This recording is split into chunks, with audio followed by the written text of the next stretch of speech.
केशवनगर राज्य के एक छोटे से गांव में आदित्य नाम का एक मेहनती किसान रहा करता था। आदित्य के परिवार में उसके माता पिता के अलावा उसकी एक छोटी बहन भी थी जो कि विवाह के लायक हो चुकी थी। एक दिन आदित्य अपने खेत में हाल चला रहा था कि तभी उसका मित्र कन्हैया उसके पास आकर बोला, अरे आदित्य, तुमने सुना?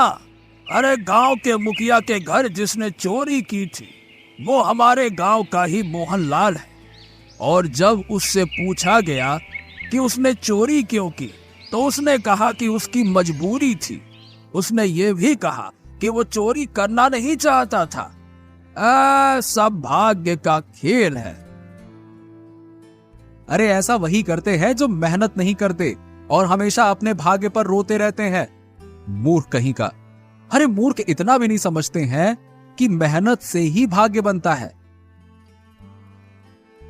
इतना बोलकर आदित्य फिर से अपना हाल चलाने लगा और कन्हैया वहां से चला गया।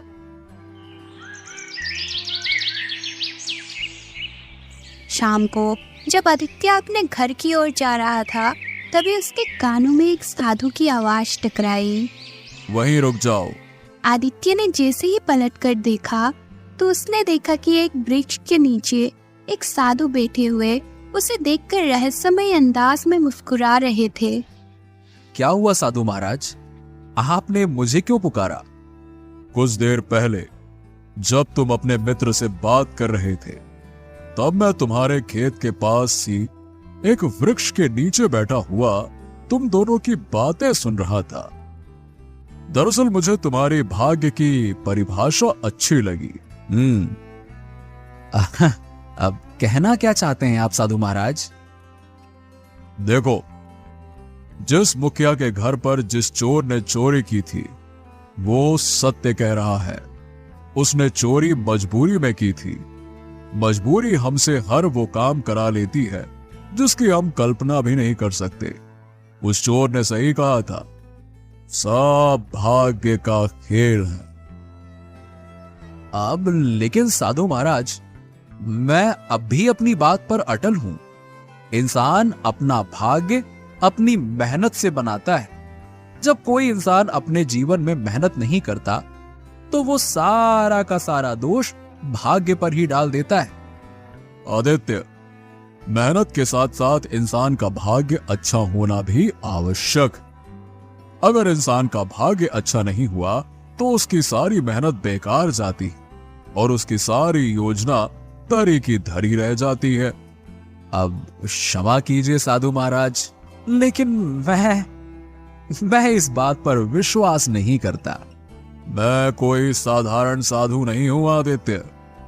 मुझ में भूत, भविष्य, वर्तमान देखने की क्षमता है। तुम्हें बहुत जल्द मेरी बातें समझ आ जाएंगी। इतना बोलकर साधु वहां से चला गया। आदित्य अपने घर पर पहुंचा ही था कि तभी उसकी माँ रुक्मणी उससे बोली, अच्छा हुआ तुम आ गए, मुझे तुमसे बहुत जरूरी बात करनी थी। क्या हुआ माँ? आदित्य, अब तुम्हारी बहन मोहिनी विवाह के लायक हो गई। हमने उसके लिए अच्छा वर भी ढूंढ लिया। लड़का बहुत अच्छा है और हमारे गांव के जमींदार का दूर का रिश्तेदार भी है। अरे आप चिंता मत कीजिए पिताजी, मैं अपनी बहन का विवाह खूब धूमधाम से करूंगा। मेरी फसल सारे राज्य में बहुत अच्छी उगी है। बस कुछ दिन बाद फसल की कटाई प्रारंभ होने वाली है। मैं अपनी फसल को राज्य में बहुत अच्छे दाम में बेचूंगा और फिर देखना आप, अपनी बहन का विवाह धूमधाम से करूंगा। आदित्य के परिवार वाले मुस्कुराने लगे। मगर अगले दिन जब आदित्य अपने खेत पर गया तो खेत का दृश्य देखकर वो पूरी तरह से घबरा गया। अरे ये क्या? मेरी फसल में तो कीड़े लग गए। ये कैसे संभव हो सकता है? हे भगवान, मुझे जल्द से जल्द अपने खेत में दवाई छिड़कनी होगी, नहीं तो सब कुछ बर्बाद हो जाएगा। आदित्य उसी दिन अपने खेत में कीटनाशक दवाई छिड़क दी। उसने बहुत प्रयास किया मगर कीड़े लगना बंद नहीं हुआ और आदित्य की फसल बर्बाद हो गई। अपनी मेहनत को इस तरह से बर्बाद होता देख आदित्य उदास हो गया और चुपचाप अपने घर चला गया।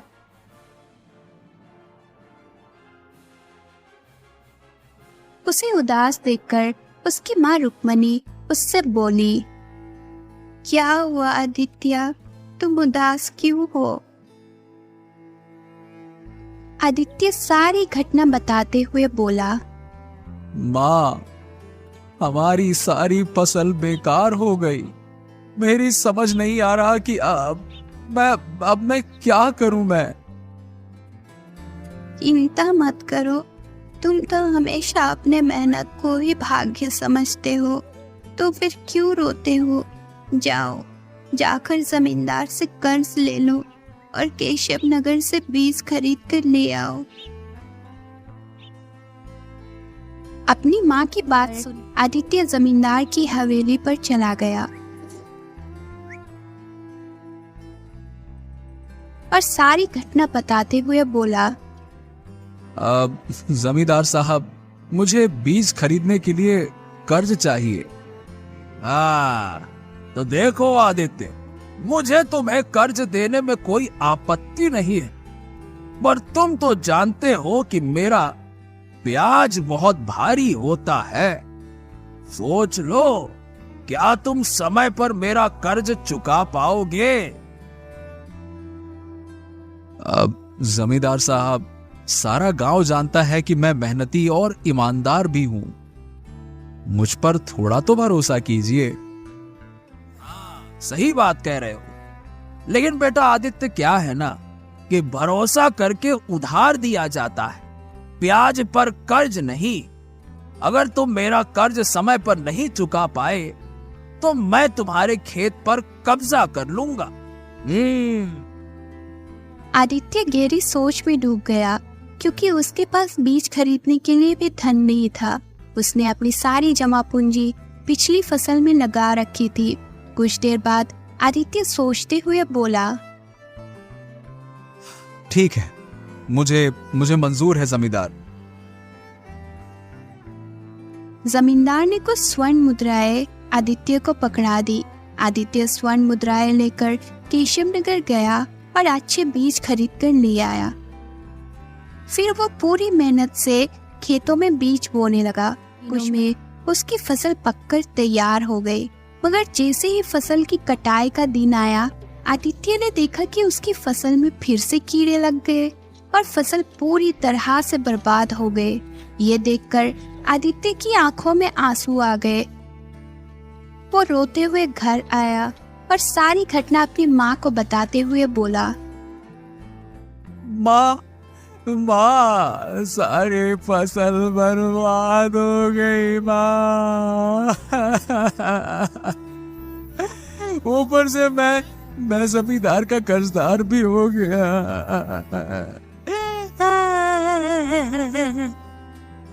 अब हमारी बिटिया का विवाह कैसे होगा? अरे आदित्य, कुछ दिनों में लड़के वाले मोहिनी को देखने आने वाले हैं। ऐसे में तो मेरे सारे गांव के सामने नाक कट जाएगी। तभी वहाँ जमींदार आदित्य से बोला, अरे ओ आदित्य, मैं अपना धन ब्याज सहित लेने आया हूँ। क्या हुआ भाई, कहाँ हो? जमींदार, मेरी सारी फसल बेकार हो गई है। मुझे कुछ समय की मोहलत और दे दीजिए। हाँ, कुछ समय की मोहलत? ए बुड़बक, तुम्हारा दिमाग खराब हो गया है क्या? अरे सारा गांव जानता है कि मैं किसी को मोहलत नहीं देता। देख भाई, वादे के मुताबिक मैं तुम्हारे खेत पर कब्जा करता हूं। अब अगर तुम अपना खेत छुड़ाना चाहते हो, सीधी बात है, मेरा धन ब्याज सहित लौटा दो और खेत ले जाओ। हैं? इतना बोलकर जमींदार वहां से चला गया। आदित्य के हाथ से उसका खेत भी चला गया। कुछ ही दिनों में उसके परिवार के भूखे मरने की नौबत आ गई। ये सब देखकर एक दिन आदित्य अपने पिता से बोला, पिताजी पिताजी पिताजी, खेत भी हाथ से चला गया और घर में राशन भी खत्म हो गया। बेटा, मुझे लगता है कि हमारी बिटिया का विवाह अब कभी नहीं हो पाएगा।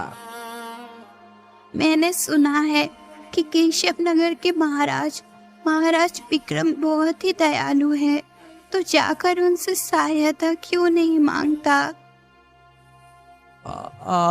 आप सही कहती हो माँ।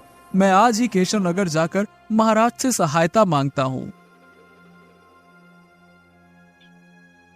आदित्य उसी दिन केशव नगर के राजा विक्रम के महल में जाने ही वाला था, लेकिन संयोग से राजा विक्रम उसे महल के बाहर ही मिल गए।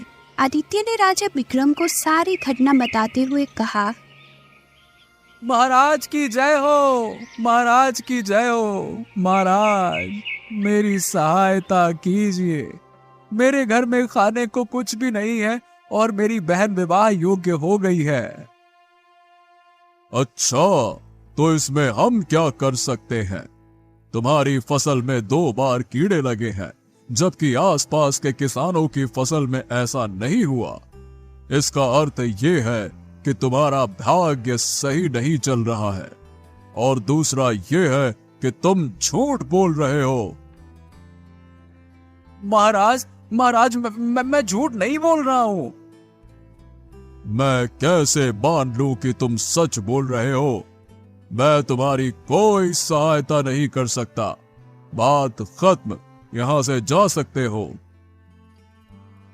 राजा विक्रम की बात सुनकर आदित्य उदास हो गया और अपने गांव की ओर चल दिया। आधे रास्ते में वो एक घने वृक्ष के नीचे बैठ गया और अपने आप से बोला, पता नहीं ये मेरे सुख को किसकी नजर लग गई है। तभी आदित्य की नजर सामने पड़े एक व्यक्ति पर पड़ी, जिसके शरीर से खून बह रहा था। वो तुरंत उस व्यक्ति के पास पहुंचा और देखा कि वो मर चुका है।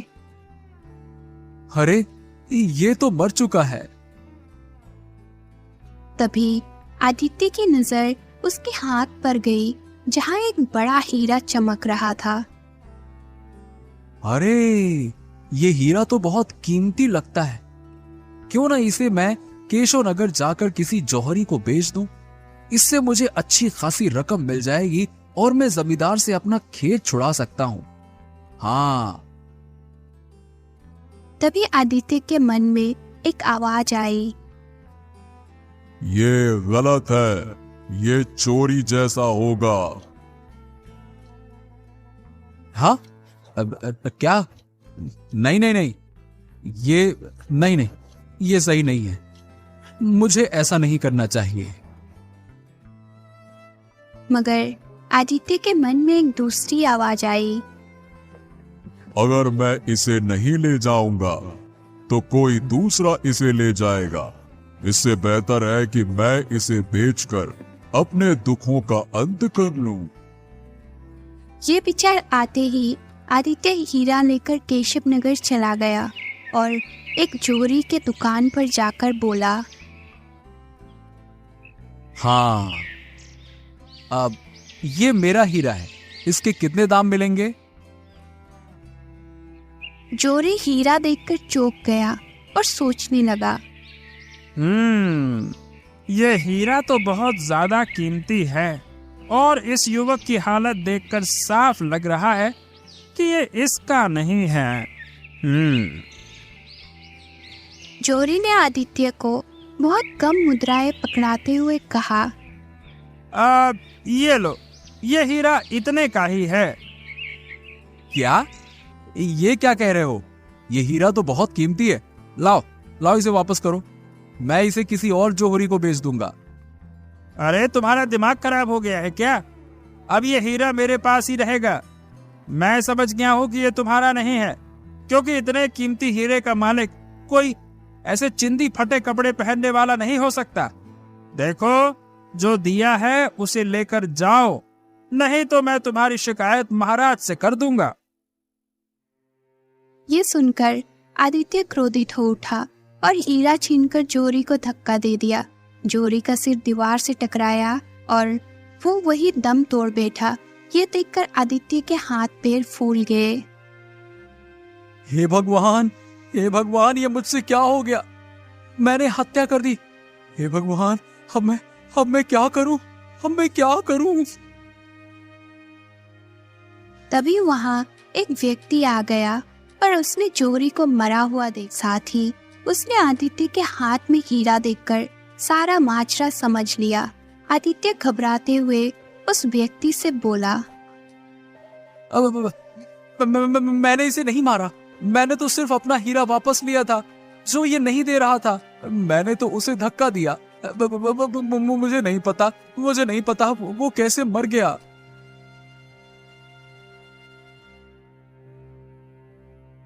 तुम्हें ये हीरा जंगल में मिला था ना, है ना?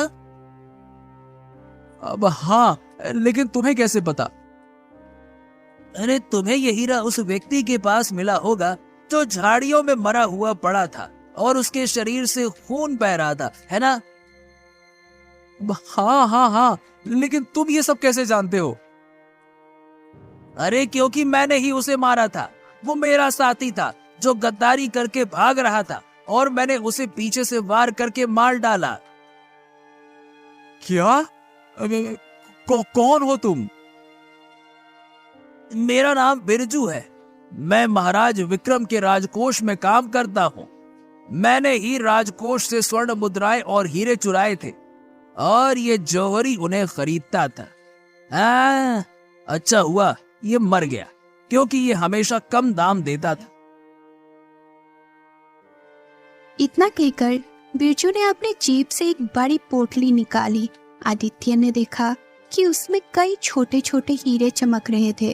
बिरजू ने आदित्य से कहा, ठीक है, ये पोटली तुम रख लो और अपने गांव ले जाओ। मैं कुछ दिनों बाद तुम्हारे घर इसे लेने आऊंगा। लेकिन ये तो बहुत ज्यादा हीरे हैं। क्या तुमने इन्हें भी राजा विक्रम के कोष से चुराया है? हाँ, और मैं ऐसा इसलिए कर रहा हूँ क्योंकि महाराज के मंत्री को मुझ पर शक हो गया है। ये हीरे तुम्हारे घर सुरक्षित रहेंगे और किसी को शक भी नहीं होगा। अगर तुमने मेरी बात नहीं मानी तो मैं महाराज से शिकायत कर दूंगा और मैं कहूंगा कि जंगल में तुमने ही उस व्यक्ति को मारा था और उसका हीरा छीन कर यहाँ ले आए थे। हाँ, और जब जौहरी ने हीरा खरीदने से इनकार कर दिया तो तुमने उसे भी मार दिया। लो भाई, सब जगह तुम ही फंसोगे, ध्यान रखना। नहीं, तुम ऐसा मत करना। तुम जो कहोगे मैं वो करूंगा। हाँ, मुझे तुमसे यही उम्मीद थी। इतना कहकर बिरजू ने मरे हुए जोरी के पास से ढेर सारी स्वर्ण मुद्राएं उठाकर आदित्य को थमा दी। हाँ, अब ये मर चुका है तो इसकी स्वर्ण मुद्राओं पर भी तुम्हारा ही अधिकार है। ले लो। आदित्य स्वर्ण मुद्राएं और बिरजू द्वारा दिए हीरे को लेकर चुपचाप अपने गांव की ओर चल पड़ा। बिरजू धीरे धीरे उसके पीछे पीछे चल रहा था, क्योंकि वो देखना चाहता था कि आदित्य का घर किस गांव में और कहाँ है। कुछ घंटे बाद आदित्य अपने घर पहुंचा और बिरजू निश्चित होकर वहां से चला गया। आदित्य ने बिरजू द्वारा दी गई हीरे की पोटली छुपाकर रख दी और स्वर्ण मुद्राएं अपने पिता सुखदेव को देते हुए बोला, ये लो पिताजी, महाराज विक्रम ने मेरी कहानी सुनकर मुझ पर तरस खाया और ये स्वर्ण मुद्राएं इनाम के रूप में दे दी। ये तो बहुत अच्छा हुआ आदित्य। इन स्वर्ण मुद्राओं से हमारा कर्ज भी उतर जाएगा, खेत भी वापस मिलेगा और मोहनी का विवाह ही हो जाएगा, है ना?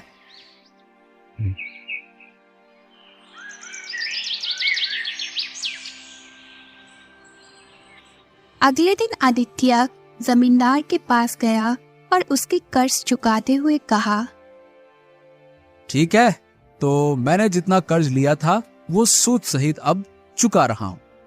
ठीक है? ठीक है भाई, ये लो, आज से तुम्हारा खेत तुम्हारा हुआ। मुझे तो बस अपने धन से मतलब था जो मुझे ब्याज सहित मिल गया। बस बात खत्म। आदित्य जमींदार की हवेली से खुश होकर चला आया, लेकिन जैसे ही वो अपने घर पहुंचा, वहां का दृश्य देखकर वो स्तंभ रह गया। उसके घर में राजा विक्रम, उनके मंत्री हुकुम सिंह और 2 सैनिक खड़े हुए थे। दोनों सैनिकों ने बिरजू को पकड़ रखा था।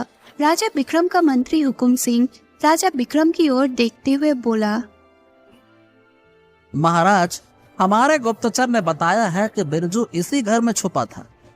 अब तक महल से जो भी स्वर्ण मुद्राएं और हीरे चोरी हुए थे वो बिरजू ने ही चुराए थे।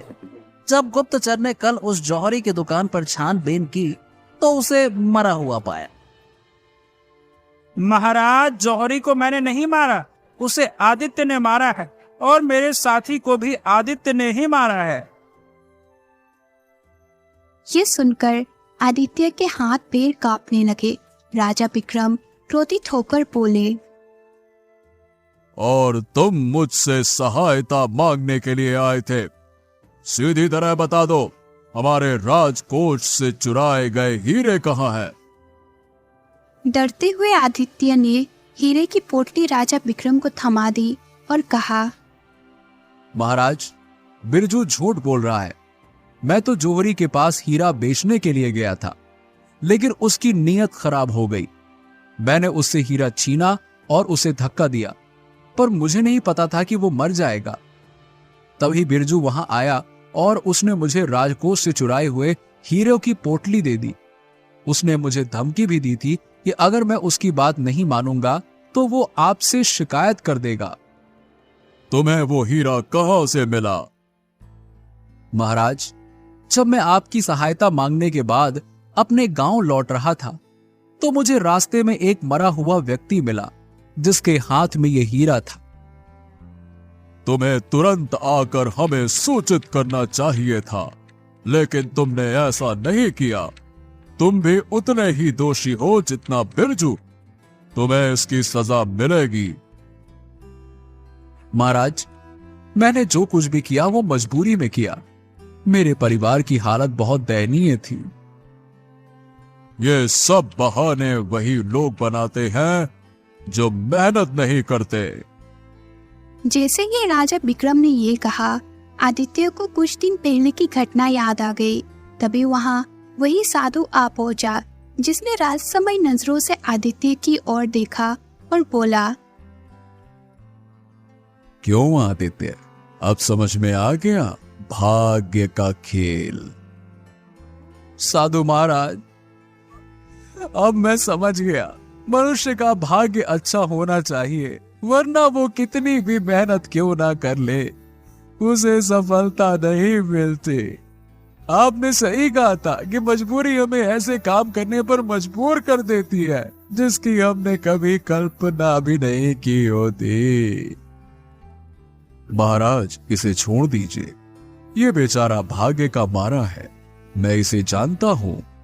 ये मेहनती व्यक्ति है और इसका अपराधियों से कोई लेना देना नहीं है। ठीक है साधु महाराज, अगर आप कहते हैं तो मैं इसे छोड़ देता हूं। इतना कहकर राजा विक्रम अपने मंत्री के साथ वहां से चले गए और सैनिक बिरजू को पकड़कर ले गए। देखो, तुम्हारे भाग्य में कुछ समय के लिए बुरा समय लिखा था जो अब खत्म हो चुका है। याद रखना, इंसान की मेहनत जितनी जरूरी होती है उतना ही उसका भाग्य भी महत्वपूर्ण होता है। इतना कहकर साधु वहां से चला गया। साधु की बात सही निकली। कुछ महीनों बाद जब आदित्य ने फसल बोई तो उसकी फसल बहुत अच्छी हुई और राज्य में सबसे अच्छे दामों में बिकी।